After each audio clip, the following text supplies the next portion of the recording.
9:21. It is the first day of May. Let's get Senator Joe San Agustin on. I wanted to get you on. Good morning, Senator. Hey, good morning, Chris. Hi. I see you got Jason there. You got Sabina there. Yeah, we're pretty packed in here. I just, first of all, I know you pay attention. What did you think of that press conference yesterday, Senator? I don't think that was right. Any questions the news want, they should be able to get an answer. That should have been very simple. I mean, it as often as you try to get a hold of me, and I'm trying to get my notes together first before I want to talk to you. You know how I am, Chris. Get my notes first so that I don't deny you information you ask me. Because, I get Nestor, I get everybody else to call me, and then I try to give them as much as I can. Right. Well, I know that you wrote a letter yesterday to the Department of Administration Director, Edward Byrne. They're talking about the double pay, and you were requesting an explanation for the non-compliance. Did you ever get a response? Well, I didn't get a response from DOA, and I reached out to the AG's office, and they're looking at it because, when I wrote the letter and I explained to them, is that it's very specific. It's under the rules and regulations that all the autonomous agencies are applying or has adopted, and they're using it. I'm hearing that GPA and GWA is paying the double pay, so why the disparity? Let's get everybody on the same track, follow the same rule, and just pay them. Because I didn't understand on Bill 326 when the governor said that it'll cost $36 million. Well, Governor, it'll cost you $36 million, but you got 117, or is it 129 you got? And if we're all on the same sheet of music, the CARES Act or the response from the federal government, the U.S. government, it was to relieve the states and territories for their response to the pandemic. So this is a response to the pandemic. Let's pay the employees what they should be paid, and then also let's go back and let's do the Bill 340 that Senator Lee did, and let's go back and let's do the Bill 313 that Senator Talina Nelson brought up, which is the unemployment, and the give some stimulus out there, because it'll be similar. I think that it shouldn't be that hard if it's all related to COVID, that they can't ask that when they kick out the stimulus and when they kick out the pandemic, the unemployment, they can reimburse the system, and it just keeps going. Yeah, and I think that might have been one of the things that was covered in the guidance that the Treasury had released. Did you see that? And Chris, I know that you guys are aware that we're going to go into session Tuesday, and we're talking about transparency.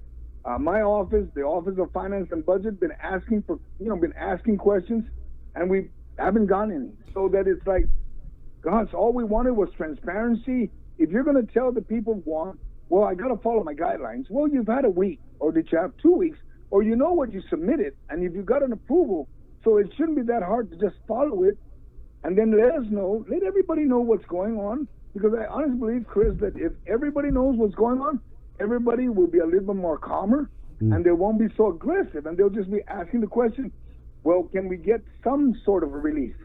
Because everybody's waiting for that. Right. Right. Yeah, so what about that RISE bill with Senator Regina? I know you mentioned it. Did you mention that? Because is that going to be reintroduced in session next week? What have you heard about that, Senator? Well, I reached out to Senator Lee. I said, well, it was introduced, so it's still in the bin, so to speak. It's still in the docket where it can be brought back up. And I've asked her. I says, let's bring it back up. If all the money that's coming was to help the people of Guam, then we need to help them. It's just ironic how the governor did a good deal when she did her stimulus for 10,000 below. Right. But we need to understand that Bill 340 was introduced before she came up with that plan. And there's nothing wrong with her plan, but the 340 was to reach out to anybody making 40,000 and below. Right. I mean, just to give $400, just to keep them, on their feet, at least for a little bit. Buy some and groceries. Then we can move on. Yeah. But then it went down to 1,200, and I guess the explanation was, well, the stimulus is 1,200. Well, the stimulus could have been 10,000. That doesn't mean you're going to give them what the federal government is giving. You give what you can afford. Right. And I believe that the Bill 340 would have just cost $15 million, whereas the 10,000 and below cost $11 million. And gosh, we could have reached more folks. I mean, sure, $1,200 is always good for anybody, but if you can get $400, $500, $600, I think you'd be happy because you got something.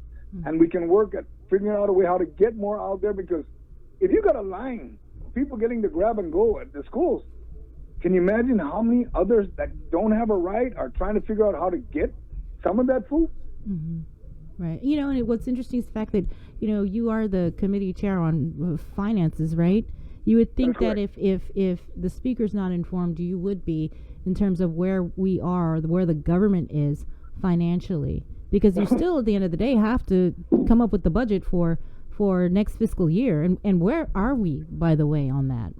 Well, you know, the last, I guess, CRE report that came out showed that, and if you look back just a couple of months, we were first at 33 million ahead of the projected revenue. And then in February, when the report came out, it had a dip, a losing of 15 million or something like that. And then in March report, it dipped even further. We went into the red.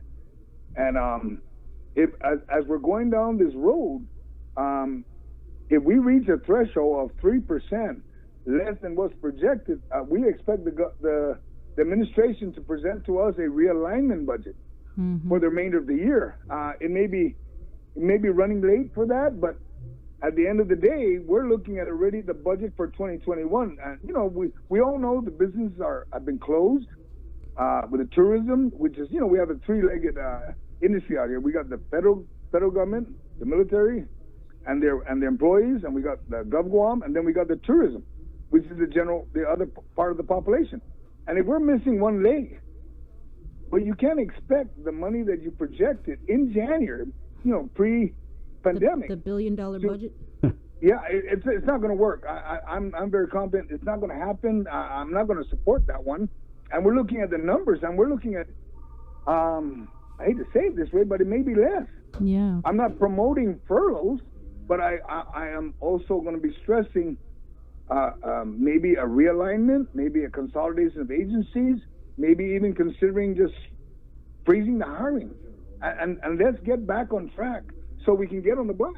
Mm-hmm. But do you have anything in front of you that was provided by the administration to let you know?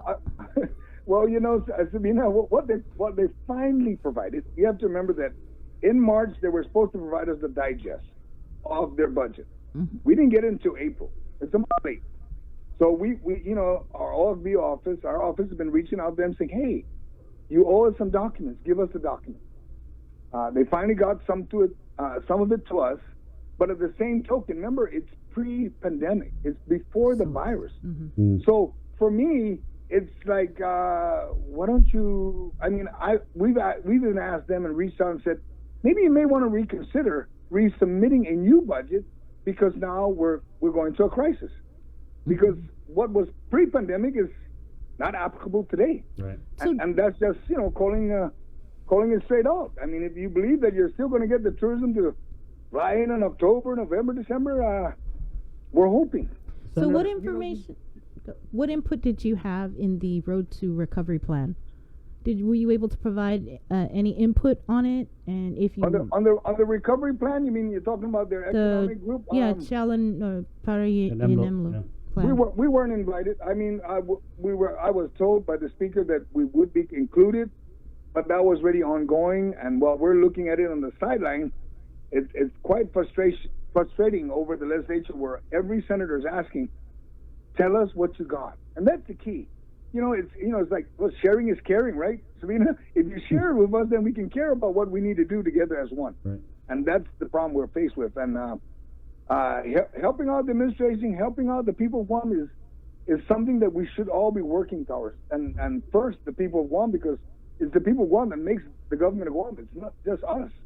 How hard do you think it's going to be to get Lester and Ed Byrne down there, committee of the whole, under oath, Senator, and are you prepared to subpoena them? Oh, I like how you say that, because I am prepared for that part. We do have a schedule. I do have a schedule, SES, which is going to be basically detail exactly the questions we need. I don't know if you guys received it. If not, I'll make sure that we send you a copy of it. And if they don't provide the answer to the questions we ask, maybe an oversight and a subpoena to follow it or to be with it, to make sure we get the answers. Because it's all about transparency, Chris. It's not a Joe San Agustin thing. It's the people of Guam that needs to know what's going on, and we in the body needs to know so that we know how to move forward. Because we introduce bills based on the information we're provided, and what we see out in the community, and that's how all the senators are working. We're all working just for the people. Well, that's good to hear, Senator. Is there anything else you want to ask me?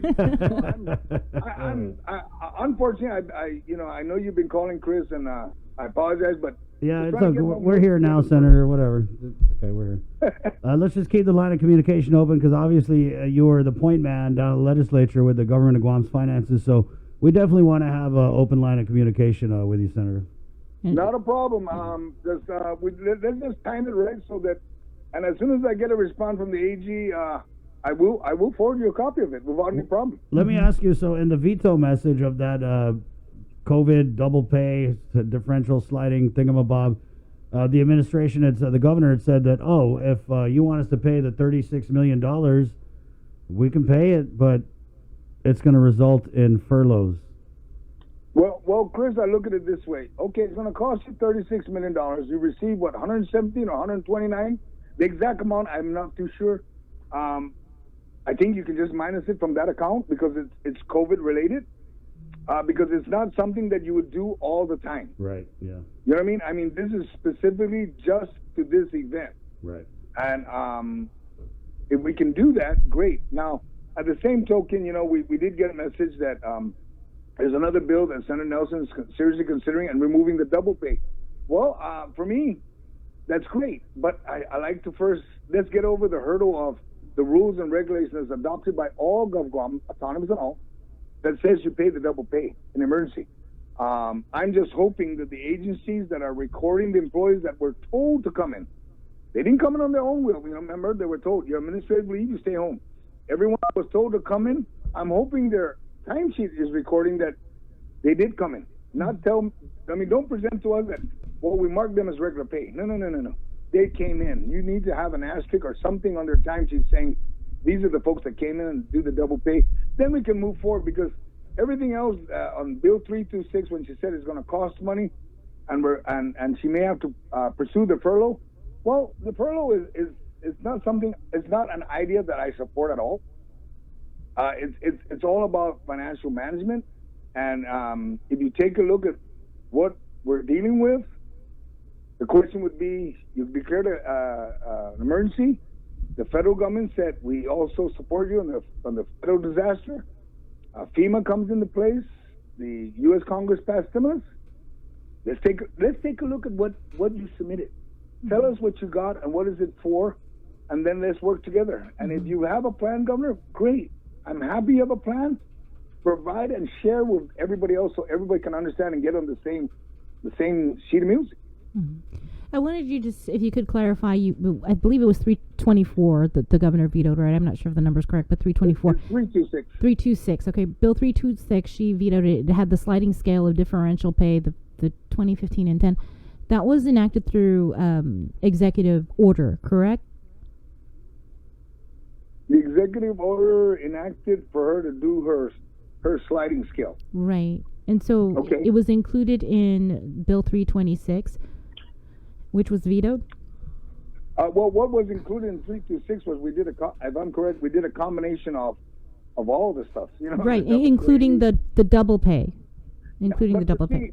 But see, Sabina, if we can get the government first to entertain and address and apply the double pay, then tell us that any additional pay, it should be inclusive. I mean, a good example is that if we say, like, for example, if you're working and you're getting hazardous pay and all those other additional pay, and the emergency comes in, the double pay just goes right in, and then it fits right in. Now, if the governor wanted to, we need to give additional pay now to our first liners, our first responders, and so forth, then let us know what you like to do and how you want to do it, so that we can go down the same road and see how it's financially acceptable. Was that sliding scale differential pay paid out?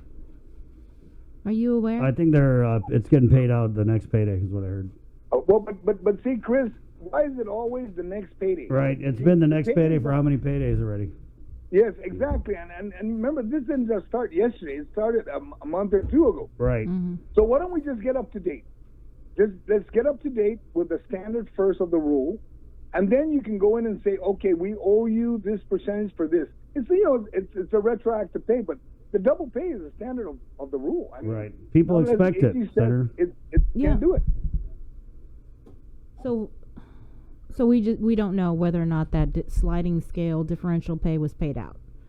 It hasn't. I'm not It's too being sure. processed, Senator. Because I spoke to Carlo about this the other day, and he said that it was up at DOA and that it hadn't been paid out yet, but that it was going to be processed and paid out. So I just sent a So we're FOIA going to pay about that, it. but we're not going to pay the double pay, even Right. though it's in the rules and regs. It's just crazy, and that's what a lot of Guam workers, especially people on the front lines, are saying, is that we are risking this with the idea that we're going to be compensated in a way that we've been compensated before during other disasters. So That's correct. there's a feeling they feel like they're getting they are getting shortchanged. You know what I mean? Definitely, they're getting very badly shortchanged. And they're pissed off about it. And it's so bad that we had DOE staff that went to go get tested at Stumbo. When the governor walked by, they didn't want to say hi to the governor because they were so upset that they're not getting the pay that they're supposed to be getting. I honestly believe, Chris, if work performed, they do, and it doesn't matter.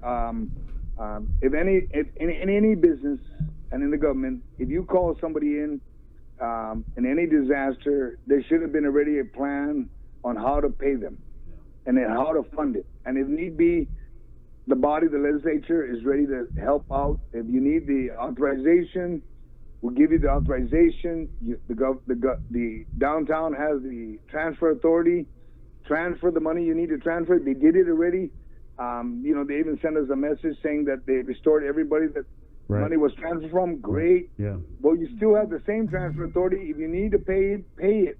And then let's move forward and figure out how to reimburse the government for expenditure, because at the end of the day, Chris, as long as there's no revenue coming in because the business is not open, and I'm not saying money before life, no. Mm-hmm. What I'm saying is that as long as nothing is happening on Guam, we need to figure out a way how to get it going on Guam, and so that it keeps the public, the public service going. Yeah. Because everybody's waiting. Senator, just real quick, if you could just respond to this, and then we got to run because we got to do some GVB Okay. stuff. There's a comment, and I asked Vice this too. Why are we talking about double pay, differential pay for government workers when we have, tens of thousands of hotel, restaurant, and retail workers at home getting nothing? And that's why I go back to Chris, is that Bill 340 will give them what's called a rise, some stimulus money out, and then also Senator Nelson's Bill 313, so we can get our own unemployment act going on. We need to do something to help the people that are unemployed and are hoping for some kind of relief. Right. And that's what we've all pursued in the legislature. And you saw the veto, so we're going to try to figure this out. And come Tuesday, there's going to be some serious discussion about our own unemployment act and our own stimulus act. Do it. I feel like you guys gotta do your job, Senator. People want you guys to do your job. The governor, obviously, they're disappointed with what's happening in Adelup, and the focus is on you guys. It's time for you guys to rise. Oh, and we will rise Tuesday.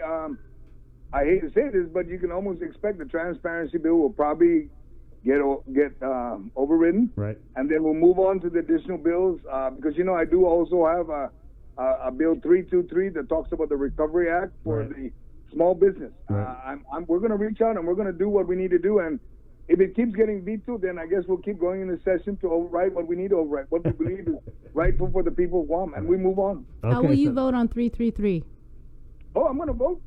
Transparency is the key. I mean, that's all I've been asking is show me what you got so I know how to work with you guys. But if they don't want to show it right away and they believe they don't have to, well, we're going to go ahead and just override. I'm going to support 333 and just move on from there. Okay, Senator. Thank you. Thank you, Senator.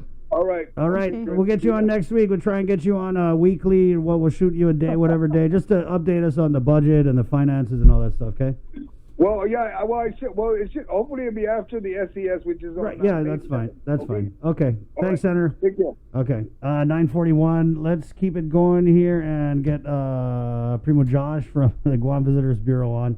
Not that Josh. Not that. This is the right Josh T for this time. How you doing? How you doing, Josh? Good morning. Hafide, good morning. How are you guys